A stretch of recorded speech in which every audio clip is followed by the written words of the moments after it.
Hello बच्चों, let's read this question. The question says which of the following is used as a selectable marker in genetic engineering. तो यहाँ पे हमें पूछा गया कि selectable marker की तरह कौन एक्ट करता है. इसका हम एग्जाम्पल से समझते हैं. कंसिडर करते हैं कि हम एग्जाम्पल लेते हैं PVR 322 का. ठीक है, PVR 322 का हम एग्जाम्पल लेते हैं. कंसिडर करो कि ये PVR 322 है. छोटा सा ही ड्रॉ करते हैं. ठीक है, तो PVR 322 के अंदर कुछ साइट्स प्रेजेंट होती है जिनको हम सिलेक्टेबल मार्कर्स कहते हैं. फॉर एग्जाम्पल कंसिडर करो कि this is one site and this is another site. ठीक है, इनको हम कलर भी कर लेते हैं. मान लेते हैं कि ये एक साइट है जो कि सिलेक्टेबल मार्कर की तरह एक्ट कर रही है एंड ये दूसरी साइट है जो कि सिलेक्टेबल मार्कर की तरह एक्ट कर रही है. ठीक है, अब बेसिकली सिलेक्टेबल मार्कर्स होते क्या हैं. देखो, ये हमें ये हेल्प करते हैं ये पता लगाने में कि जैसे ये PVR 322 एक क्लोनिंग वेक्टर है. It is a vector. ये वेक्टर को हम क्या करेंगे, हम होस्ट के अंदर ट्रांसफर करेंगे. अब होस्ट के अंदर ये वेक्टर गया है यानी होस्ट रिकॉम्बिनेंट हुआ है या नॉन रिकॉम्बिनेंट हुआ है, गया ही नहीं है ये होस्ट के अंदर. ठीक है, या ये होस्ट ट्रांसफॉर्मेंट हुआ है या नॉन ट्रांसफॉर्मेंट हुआ है. ये सब पता लगाने में सिलेक्टेबल मार्कर्स जो हैं ये हेल्प करते हैं.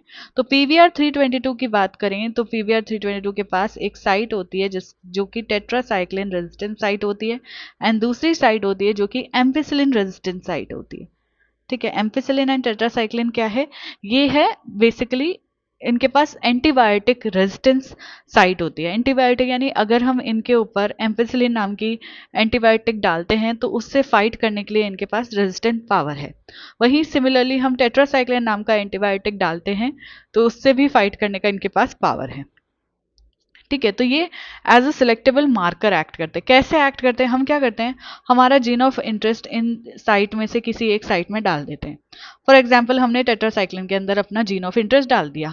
तो अब क्या होगा, इसके पास जो ये एंटीबायोटिक के रेजिस्टेंस के लिए पावर थी, एंटीबायोटिक के लिए जो रेजिस्टेंस था वो खत्म हो जाएगा क्योंकि हमने क्या कर दिया, हमारा जीन ऑफ इंटरेस्ट इसके अंदर डाल दिया और इसकी जो पावर है इसको इनएक्टिवेट कर दिया. इनएक्टिवेट कर दिया.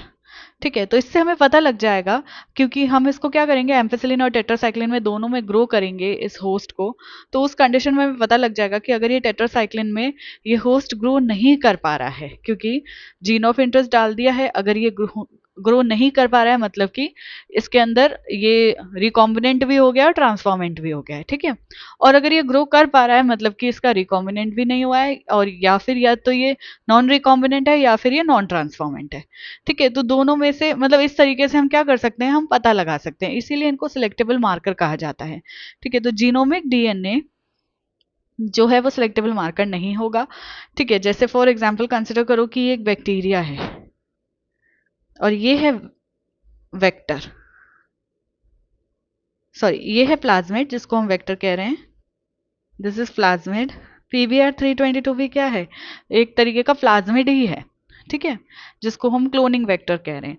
अब ये प्लाज्मिड है और ये है इसका genomic DNA. This is genomic DNA.